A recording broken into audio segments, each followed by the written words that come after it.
walk through the valley of the shadow of death, I will fear no evil. For thou art with me, thy rod and thy staff, they comfort me.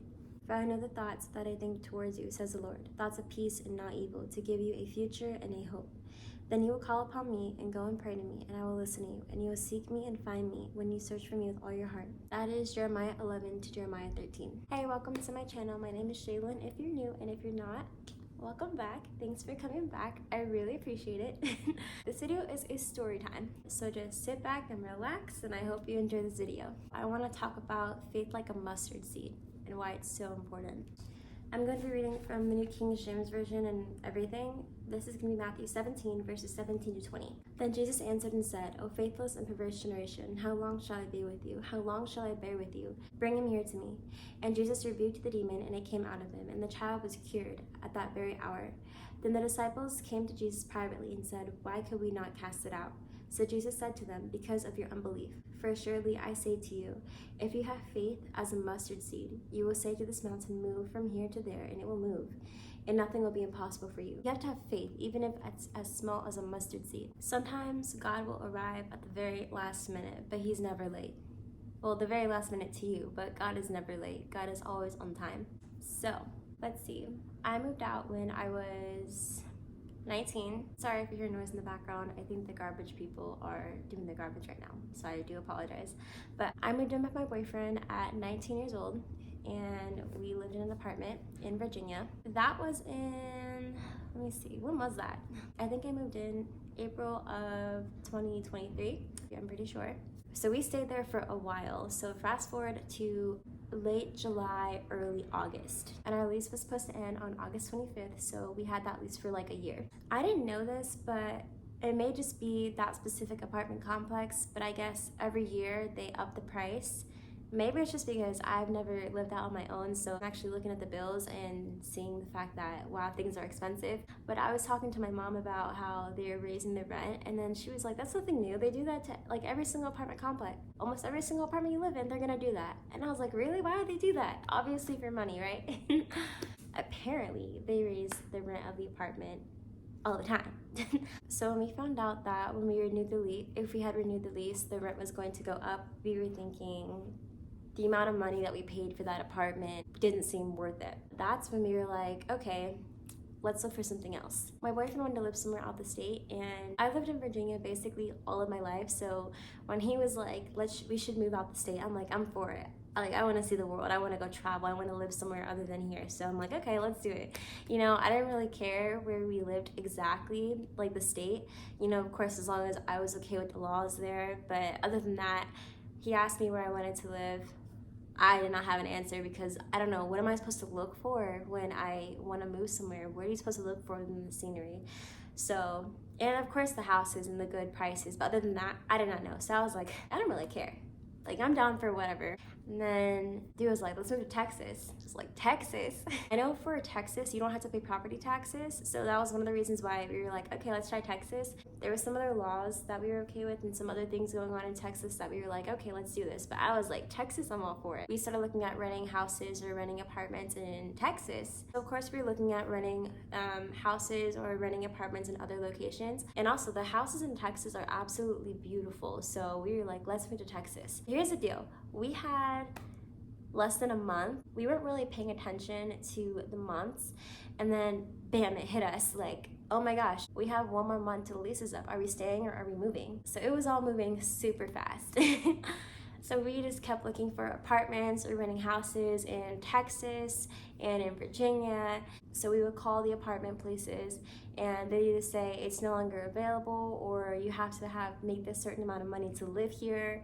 You can't make over or under this certain amount of money. Or we just didn't like what it looked like.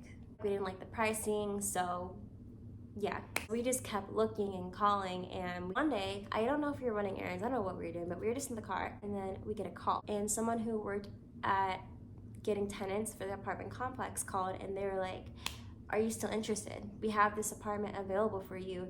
It's this amount of money, and if you move in by this date, you can get some money off or something. Like, you have to move in by this date so you can get that discount while you still can.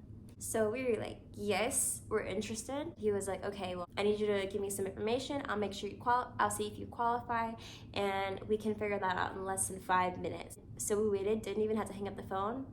We got accepted right away, and we did the paperwork, filled out the information, and then boom, we got the apartment.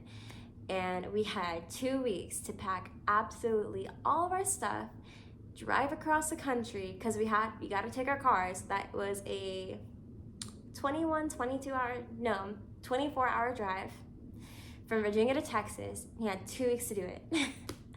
And our lease was almost ending, so we really had to move fast. I remember when I found out, my first thing was, oh my gosh, now I gotta tell my parents I'm moving across the country. Dang it. Because I don't know, I'm not a parent myself, but I know for me, I like to ease my parents into random news. Like when I told them that my boyfriend asked me to move in with me and I said yes, I'd ease them into it. I was like, yeah, I'm thinking of moving out. And they're like, no, you're not moving out. I'll just bring up the idea. And of course, when I told my parents that, I waited a couple extra months to ease them into it before I actually moved out and I got my things situated and assorted and everything. I just remember I was on the phone with my dad and we were talking at like, I think 1 or 2 in the morning, and my boyfriend's name is Nick. And I was just like, I was on the phone with him just chilling. He's like, yeah, so talk to me, what's going on with you? I was like, huh. So like, you know how I mentioned I wouldn't mind moving out, right? He's like, yeah. Well, Nick asked me to move in with him, and I kind of said, yeah. I don't know. I always have like the most random news, and it's always life-changing. So when it came to the part where I had to like tell them I was moving to Texas, I'm always super anxious because I know lately it's always the biggest news ever at the most random time. But anyway, so I was like, now I gotta tell my parents I'm moving to Texas in 2 weeks, and I gotta say goodbye to them because where I lived, my old apartment was 30 minutes away from my mom's house, so I would visit like pretty often, like almost every weekend or every couple of days. But I was like, Texas, you can't do that anymore. It's like you gotta take a plane or you gotta really plan that out when you wanna drive down there. So I was thinking, wow, now I gotta say goodbye to my parents. You need to have patience with God, because honestly, you need to have patience and you need to have faith. Let me look up the definition of what faith is. I'm gonna show you guys real quick. I'm gonna tell you guys what the definition of faith is. Another thing, learn the definitions, because you can say, oh, I have faith in Jesus. Oh, I have grace. You can talk about grace and mercy and faith and hope, but what does it mean? Grace, undeserved favor, mercy, withholding punishment. Learn the definitions of what you read. Whatever you read in the Bible or in general, don't just say it like, oh yeah, God have mercy on me. What does mercy mean? God gave me grace. What does grace mean? You know, learn the definitions. So I'm gonna tell you guys what faith means. I have it in my head, I just don't wanna mess it up when I say it. Every time I look up the definitions, I always say a Bible definition because sometimes it's different from the other definition. So faith is confidence or trust in Christ, belief that is not based on proof, being sure of what we hope for, and certain of what we do not see. So faith is things to hope for and things that we do not see. You have to have faith in God. God isn't always going to do things on your timing. So of course I wanted to know where we were living, where we were moving as soon as possible, but that's not how God worked for that situation. Our lease was ending so soon. It honestly felt like it was basically at the very last minute, and then we got our apartment. And then everything was so fast-paced after that. And I'm a hopeful person. I'm always like, even though it doesn't look good, I'm like, I'm still be hopeful. Like, I still hope this is gonna happen. I'll still pray to God. Please bless us with our apartment. Please let it happen. Tell us where we're living. Or if we gotta renew it, I'm cool with whatever. I have faith in you. I put my trust in you. Please just let me know. And even when things don't look the best, I will still try my very best to be hopeful. And I gotta have faith in God, because God will not work on your timing. He will work on his timing. And then Jeremiah 24:11, he has plans for your life. He has plans of good and not evil, to bring you peace and not harm. So it's really about trusting God. If you're worried and anxious about literally everything and not letting God handle it and taking control, do you really trust God? I used to be like that. I used to be worried about absolutely everything. In my last video, I talked about how I was worried every single night someone I cared about left, like, oh, are they gonna make it back safely? No amount of stress or worry is gonna add a day to your life. You have to trust the Lord. You have to. So the information that we saw pictures of the apartment, did not see it in person. It was all the way across the country. We had 2 weeks to pack everything, move, and drive all the way down here. And not to mention, we went on this website to see if our apartment was in a safe area. Red is the most dangerous area. Our apartment was in the red, and then across the street from our apartment was in the green. So when I saw that, I was freaking out because we'd already bought the apartment. I was like, oh my gosh, what are we walking into? The most dangerous area was where our apartment was. So I was just really I was really getting a little scared, and I was praying to God, and I was just like, please God, like, what am I getting into? Like, where are we going? Not to mention, I had no job lined up for me, no money at all in my savings account, which is really bad, I know. Plus, all of that other stuff. So I was just like, oh my gosh, God was just working. God really was just working. It was a long hour drive, and all that extra stress was adding up on it. And I was like, I just need to put my faith in God. I'm gonna focus, get the task done at hand, which was packing everything and moving and getting ready for a drive. I've also never driven more than 3 hours. So we did 14 hours the first day. I took my car, my boyfriend took his car, and then his mom took our stuff in a U-Haul. 10 hours the next day. So I was also super nervous about that. I was freaking out. But I just tried to stay hopeful and everything.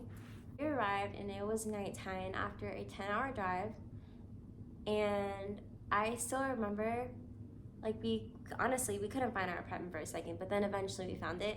And we parked, we got ready to open the door. When we opened it, my mind was just, oh my gosh, I was just so surprised about how beautiful it was. Because I really, honestly, I wasn't expecting the apartment to look this nice at all. I was actually expecting another apartment, but I think that was because I thought that the apartment that we looked at was a different kind of apartment because of all the pictures that I've seen, because I was looking at so many apartments, so many pictures, and I was like, okay, I just hope it looks good, you know? So I had a whole different apartment picture in my mind. So when I saw this, I was like, whoa, this is so nice. I was just so surprised. I was so happy. It's like you walk through the valley of the shadow of death. You don't know where you're going. You don't know what's at the end of the road, but you have faith in God. Though I walk through the valley of the shadow of death, I will fear no evil, for your rod and your staff are with me and they comfort me.